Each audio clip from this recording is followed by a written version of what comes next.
Кыргыз Республикасынын куралдык күчтөрүнүн башкы кол башчысы, өзгөчө кырдаалдар министрлигинин кызматкерлери эки мобилдик госпиталдарды алууга даяр. Өзгөчө кырдаалдар министри Ажикеев Бообек. Президент Садыр Жапаров өзгөчө кырдаалдар министрлигинин керектөөсү үчүн эки тала госпиталын өткөрүп берди. Аларды Кытай тарап эки өлкөнүн лидерлеринин ортосундагы макулдашуулардын алкагында кайтарымсыз гранттык негизде өткөрүп берген. Госпитал атайын жол тандабас автоунаалардын базасында куралып, 19 түрлүү багыттагы унаалардан турат жана ар бир уна өзүнчө функцияны камтыйт.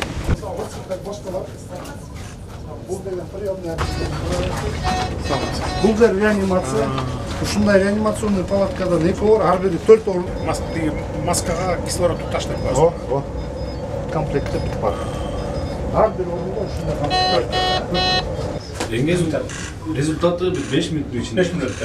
Скопический да бул. Оперативный экен. Тазалыктын кантамында кыргызды. Баягы жана жаракат алганда сыртына балжырап калган кандарды да чоңуктуп кайра тазалап өзүнө куюп коет.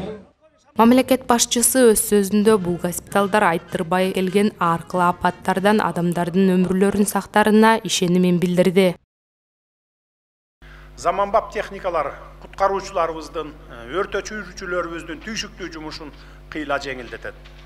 Буга улай эле эзелтеден коңшу жашаган эки элдин кызматташуусу жөнүндө макулдашуунун экинчи этабында өзүңүздөр көрүп тургандай, өзгөчө кырдаалдар министрлигине 38 автоунаадан турган эки мобилдүү көчмө госпиталы тапшырылууда. Биз бирөөнү Бишкекке коелу, экинчисин Ошко жиберели деп турабыз. Урматтуу куткаруучулар жана бүгүнкү иш-чаранын катышуучулары, эки өлкө ортосундагы эки тараптуу кызматташтыктын натыйжалуу өнүгүшү жалпы кыргызстандыктарды кубандырат деп ойлоймун. Жогоруда белгилегенибиздей, өзгөчө кырдаалдар министрлигине өрт өчүрүүдө куткаруу кызматтарында жеңилдик бере турган заманбап атайын адистештирилген техникалардын берилиши Кыргыз-Кытай мамлекеттеринин эки тараптуу кызматташтыгы достук маанайда өнүгүп жаткандыгынын бир мисалы. Мындай натыйжалуу кызматташтык үчүн Кытай эл республикасынын төрагасы Си Цзиньпин мырзага кыргыз элинин жана өзүмдүн атымдан рахматымды айтамын. Ошол эле учурда дүйнөдө экономикалык жактан алдыңкы орунда турган Кытай эл республикасы менен Кыргыз мамлекетинин ортосунда достук байланышты бекемдөөдө биздин өлкөбүз үчүн ийгиликтүү иш-чаралардын данакери болгон атайын жана ыйгарым укуктуу элчиси Дудевен айымга дагы ыраазычылык билдиребиз. Өзгөчө кырдаалдар министрлиги заманбап техникалар менен коштолгон мобилдик госпиталды иштиктүү колдонуп, жабыркагандарга жеринде сапаттуу жардам көрсөтүп, көптөгөн адам өмүрлөрүн сактап калат деп үмүт артабыз. Саламаттыкты сактоо жана өзгөчө кырдаалдар министрликтери мындай мүмкүнчүлүктү туура колдонуу аркылуу биргелешкен апаттык медицина кызматын уюштурууну аягына чыгарып, өнүккөн өлкөлөрдөй тала медицинасын айкалыштырасыздар деп ишенемин.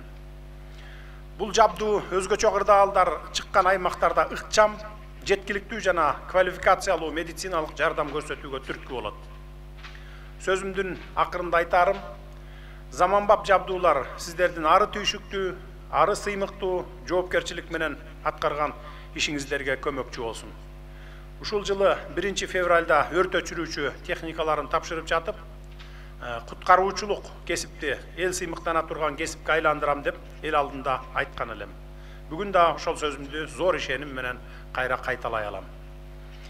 Куткаруучу келечекте эл сыймыктанган жаштар дилгирленген кесиптердин бири болоруна терең ишенемин.